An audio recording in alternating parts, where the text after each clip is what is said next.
यांच्या हत्या प्रकरणाने संपूर्ण महाराष्ट्र हादरला आहे। याच विषयावरून राज्यातील राजकीय वातावरण देखील चांगलंच तापल्याचं पाहायला मिळतंय। अनेक मोठे नेते या विषयावर संताप व्यक्त करत आरोपीला लवकरात लवकर अटक करण्याची मागणी करत आहेत। यातच आता राष्ट्रवादीचे अध्यक्ष शरद पवार यांनी देखील संतोष देशमुख यांच्या हत्या प्रकरणात कठोर कारवाईची मागणी केली आहे। याबाबत शरद पवार यांनी मुख्यमंत्री देवेंद्र फडणवीस यांना पत्र लिहून मुख्य आरोपींना तातडीने अटक करण्याची गरज असल्याचं म्हटलं।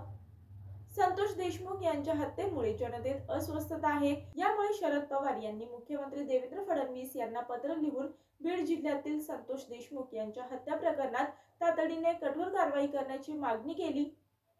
संतोष देशमुख यांच्या निर्दयी हत्या प्रकरणामुळे राज्यात अस्वस्थता आणि संताप पसरला आहे। याच वेळी मुख्य आरोपी अजूनही फरार असून या प्रकरणात 6 आरोपींना अटक झाली असली तरी मुख्य आरोपीला अटक करण्यासाठी पोलिसांनी तातडीने कारवाई करावी असं शरद पवार यांनी आपल्या पत्रात म्हटलं।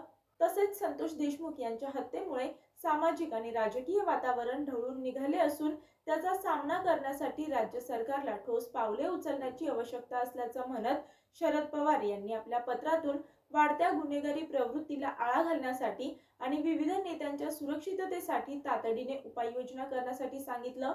शरद पवार यांच्या पत्रामुळे राज्य सरकारवर दबाव निर्माण झाला असून विरोधकांकडूनही या गंभीर प्रकरणावर जोरदार प्रतिक्रिया व्यक्त केल्या जात आहेत।